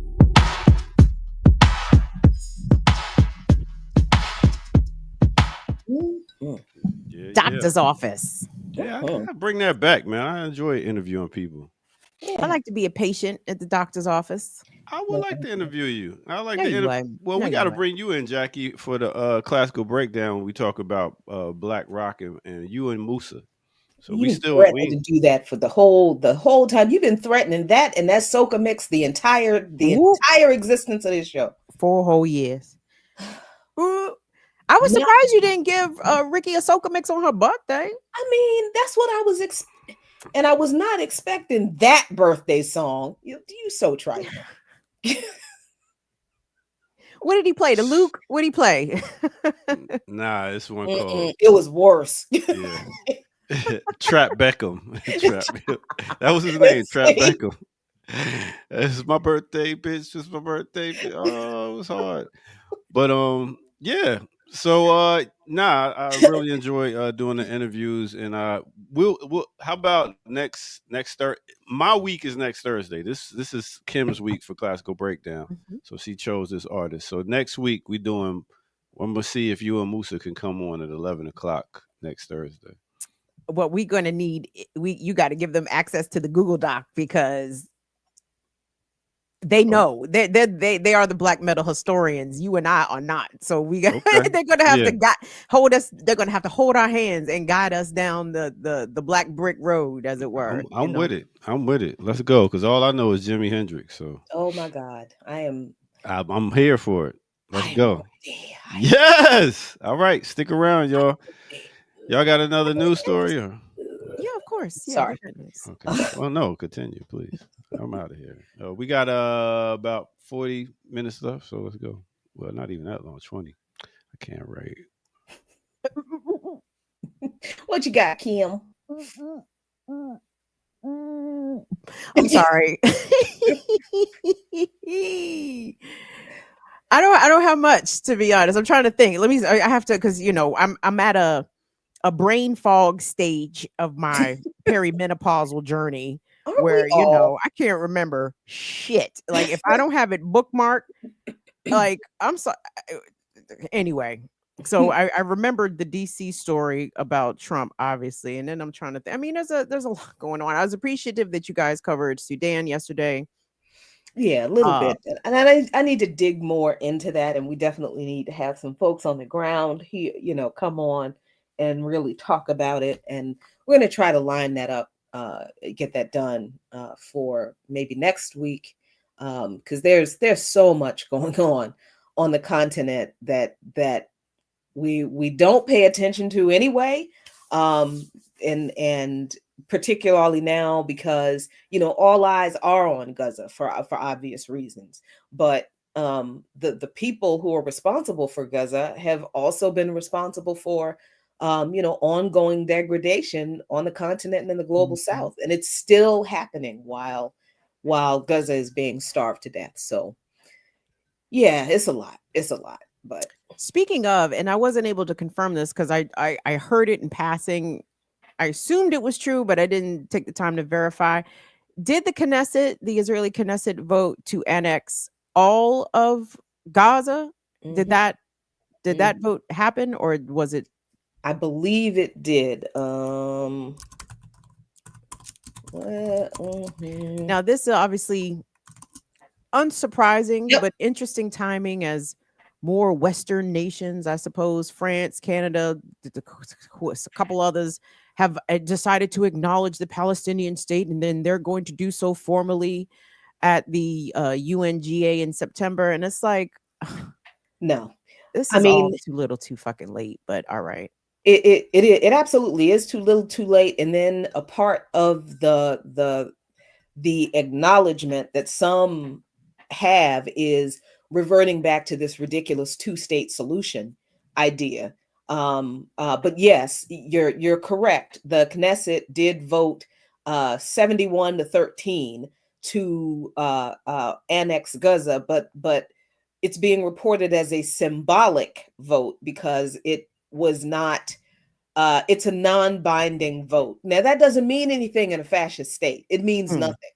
However people characterize it means nothing in a fascist state, because as long as they did the vote, they're like, okay, well, we voted to do it, so let's do it. So I mean, because why do you think they are slaughtering these people? So that was their plan before they held the vote. They're just like, okay, I guess we have to go back and dot this I and cross this T, just to say that we followed some procedures. But the recognition of Palestine, if it's in the context of a two-state solution, I try to explain it this way, because I admit, as much of the history of Zionism and the Nakba and how the UN vote happened and all of that kind of stuff, and a little bit of stuff, the stuff about the Balfour Declaration in the last two episodes of Darker Than Blue, I talked about that history, the history of Zionism, and some of this history of Zionists murdering Jews to get them to create this narrative of Muslim terrorism against Jews, to force Jews to leave European and other and Arab countries, because there were large Jewish populations in a lot of Arab countries, and they did not want to leave those countries because they never had any problems with those people. But all of a sudden, right, before 1948, all of a sudden there were attacks against Jews in some of these countries. And as history revealed, it was the Zionists and the British government, with the assistance of the United States, that helped them set up some of these attacks, a lot of these attacks against Jews, to force them to leave these Arab countries and force them to immigrate to the newly established Israel, not to give them citizenship and to treat them with equality, but to use the Arab Jews as labor to farm the land that was left by the Palestinians that the Zionists drove out. So, yeah, there's a lot of that history, but we don't understand that the conversation, I think, about the whole two-state solution, and people are always bringing up Camp David and how Jimmy Carter tried to broker peace and the Palestinians rejected the deal. That was a lie. That was all a lie. Camp David was a lie. The Oslo Accords were garbage. The two-state solution, I try to explain it like this. If you live in your house, you and your family live in your house, you've lived in your house, you inherited the house from your parents got the house from your grandparents. I come along, you are living in your family home, and I come along and say, my family has been living on this land since we lived on this land 3,000 years ago. So this land really belongs to me. So because my family lived on this land 3,000 years ago, this house is mine. Get out. Are you going to respect the government saying, well, you have to give the person who is invading your home now and demanding more than half of your home and controlling more than half of your home, and they have pushed you out of your home and made you and your family live in the shed out back by the outhouse? Would you respect the government saying that you have to continue to live in the outhouse or in the shed while the people who invaded your home, who broke into your home and home invaded you, have control over your home? That's the two-state solution. The two-state solution gives the home invaders, gives the land thieves, gives the people who implemented apartheid, the genocidaires. It gives them rights over land that they stole. And then it allegedly gives equal rights to the people whose land was stolen without restoring anything that was stolen by the thieves. That's the two-state solution. And that is why the two-state solution has always been garbage. Always been garbage. So some of these governments claiming that they're recognizing a state of Palestine, they're saying that in the context of implementing a two-state solution. But it doesn't mean anything if Israel annexes Gaza. There is no state to even be formed, right? If Israel claims full ownership over the Gaza Strip, what state? What Right. two-state solution are we even talking about? And I wish that there was more reporting coming out of Israel, because I think particularly here in the US, we don't get the big picture of how fucked up Israel is right now. Like, Israel's fucked up right now. I'm interested, like the fact that the Knesset took this vote, I find interesting, because Netanyahu himself has been, I don't know if he was on trial or facing charges, but ICJ charges, yeah. Facing charges. Well, the attorney general, or the person who holds a comparable position in Israel, they just fired them. He pulled a Trump move and fired that individual who was prosecuting Netanyahu. And from what I understand, his coalition government is splintering. In part, they backed this vote in order to hold the coalition together. Again, I'm not sure what all that means. And I know that there have been also massive protests in Israel. Obviously they're trying to get their hostages back, but it's like, okay, well, all y'all that are in the streets of Tel Aviv protesting for the hostages, I need y'all to go meet the settlers that are that are destroying the aid that is trickling into Gaza in very small portions, because if the Palestinians are starving, guess what? Your hostages are starving too. So it would be advantageous to let the aid in for all, right? For everybody to be able to not to starve. But we still don't have a full, complete picture in the West of how much damage Iran was able to do during the 12 Days War. They say that a third of Israel is pummeled, right? But these are pictures that we're never going to see. Where they're never going to show us that here in the West. They're never going to tell us how down bad Israel is. Economically, politically, it's a pariah state.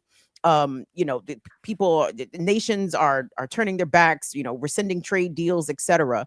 And I think that's a very big story that is not being properly covered here, because, and I don't think this is a fantasy, Jackie. I think maybe even within our lifetime, we could see the end of the Zionist state. Like the shit could fall down. I mean, it looks very, very vulnerable from my perspective. I think I think we are closer to that today than I think we ever were, and I think that is hopeful. And look, to be clear, no state has a right to exist. There is not a state on this planet that has a right to exist. You just do. This is how groups of people organize themselves into societies, right? People have a right to exist. Animals have a right to a state. No, a state it's formed by the people, right? So it is the people who have a right to exist. So to be clear, no, Israel and no other state has a right to exist, particularly when the state exists because of genocide, settler colonialism, apartheid, and ongoing occupation and oppression. And now that you bring up the hostages, I'm glad you said that, because this hyperfixation on the hostages, man, there's so much. I'm trying to fix my time and my mouth and my brain, and it's not all aligned. But if you've got white Zionist settlers, and they are all white Zionists, if you got white Zionist settlers taking their children, their babies, and I'm not exaggerating, out to where the aid trucks are or where the aid has been dropped, and showing their children how to destroy aid so that those babies and children in Gaza starve to death, how in the hell are you going to turn around and complain that the hostages, Hamas is starving the hostages? Hamas is not starving the hostages. You are starving the hostages. You are. Because how do you think those people are being fed? From the food that exists or doesn't in Gaza. On the other hand, there is no reason for those thousands I know there are thousands of Palestinians who are still hostages in Israeli detention, in secret prisons. I just found out a couple of days ago, in one of the Israeli prisons, there is literally like a box underneath the prison where they kind of disappear people for special torture. Yeah, I mean, it's underneath. I can only imagine what that could be, considering that a Palestinian was R-worded to death on camera. Like, so what the fuck are they doing to people in the box? And that's what they're doing in public. What the hell are they? So I listen. I don't want to hear any more about, you got to release the hostages.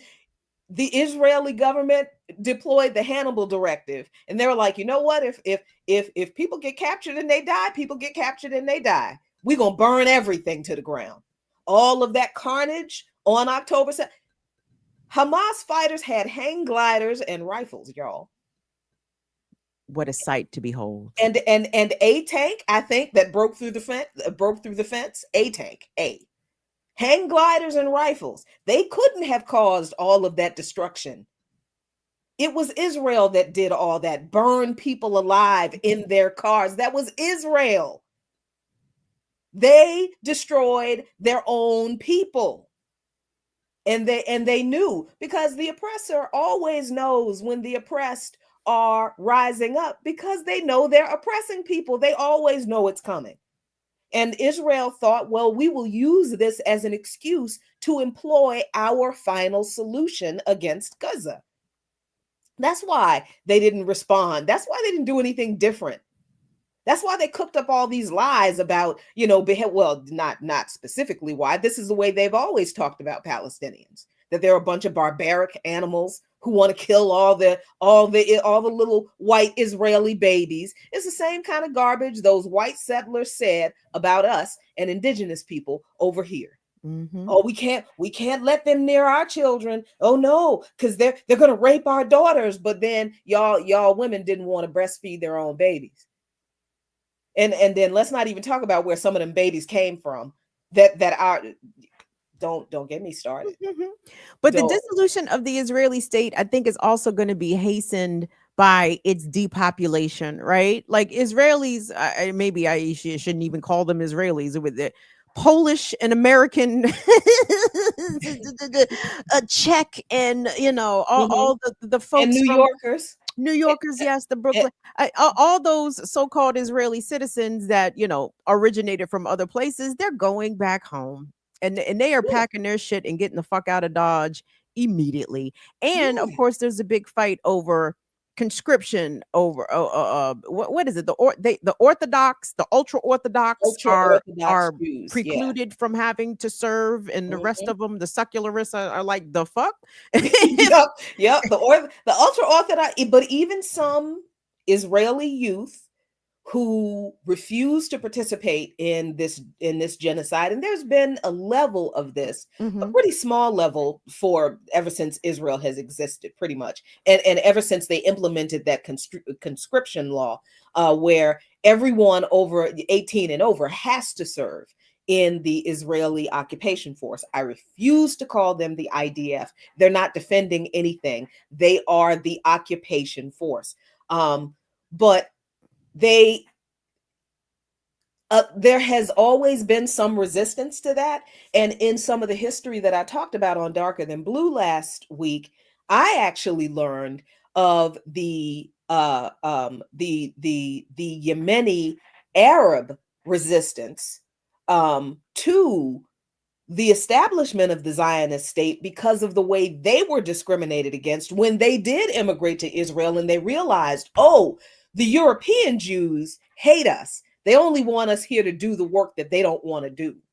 That is literally why the government of Israel that was illegitimately established forced Jews from Muslim majority countries, from Middle Eastern countries, North African countries. That's why they forced them to immigrate to Israel, so that they could be the labor for the European Jews that didn't want to do all that heavy labor, farm work, and all that kind of stuff. So you had Arab Jews, like the person I talked about, Naim Giladi, who wrote this article called The Jews of Iraq, and wrote a couple of other books that expose a long and disturbing and just gross history of Zionist collaboration with the Nazis to establish the Jewish state.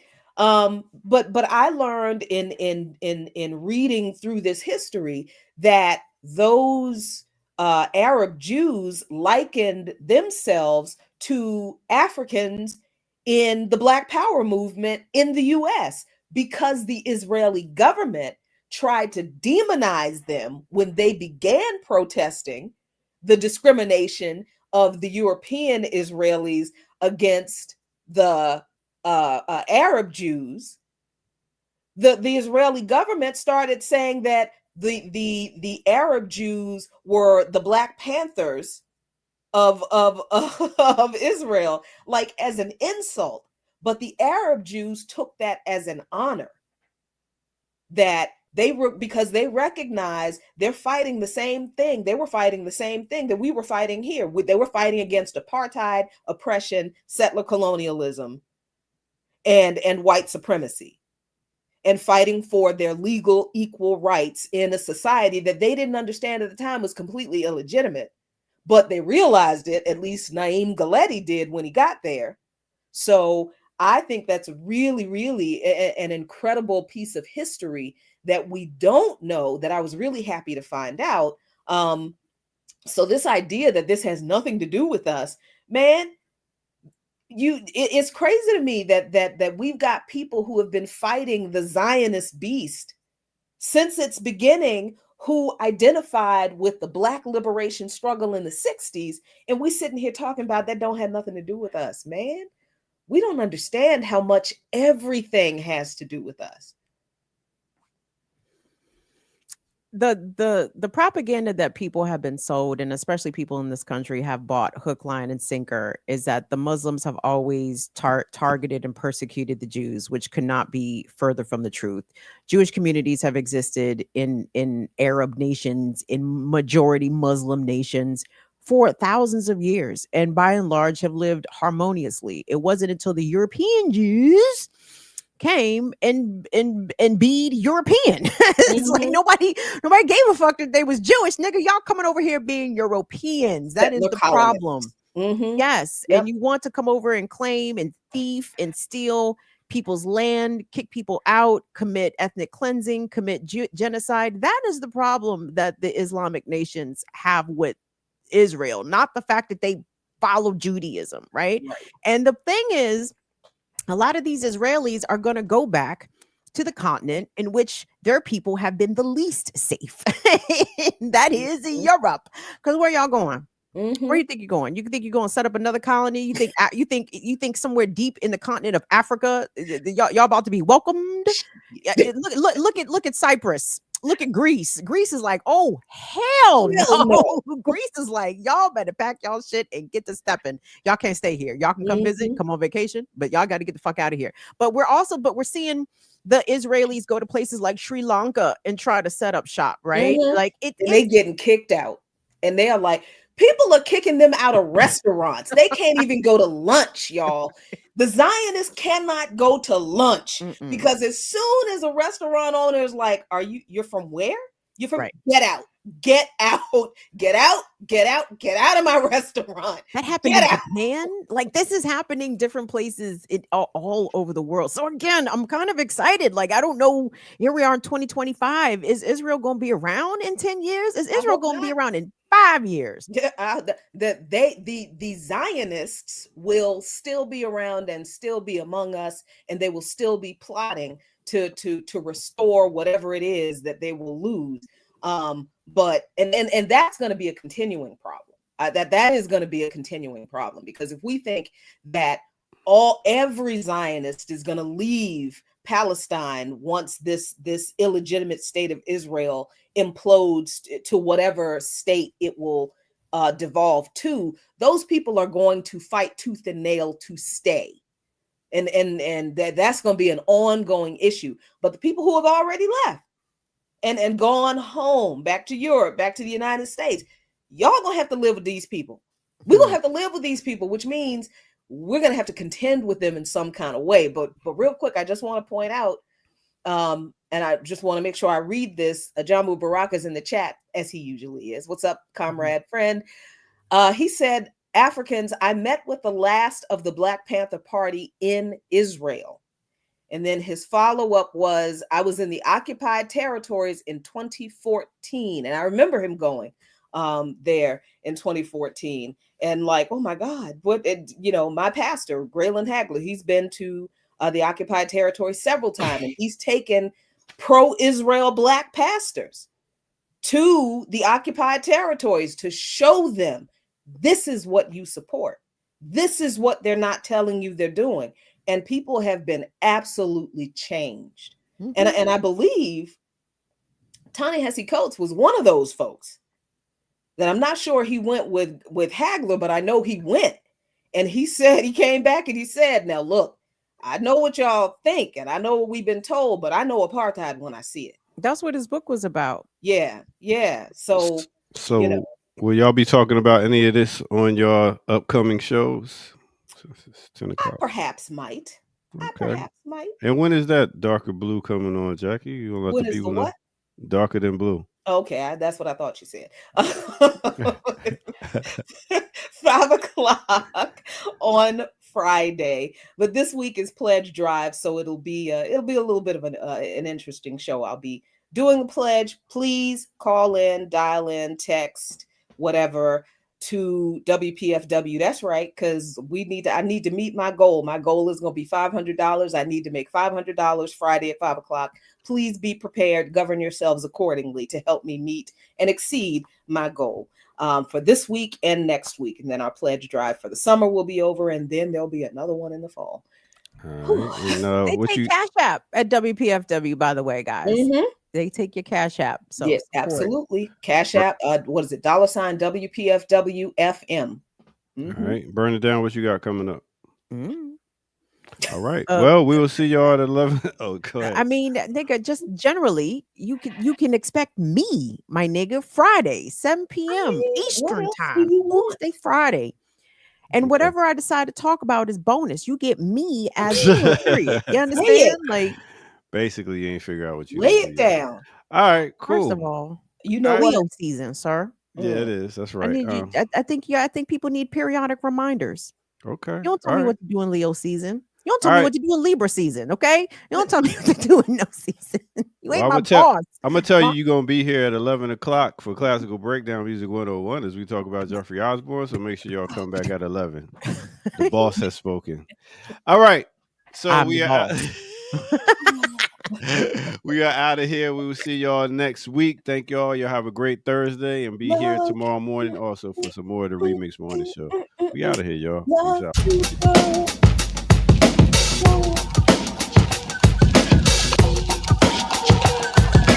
Each one.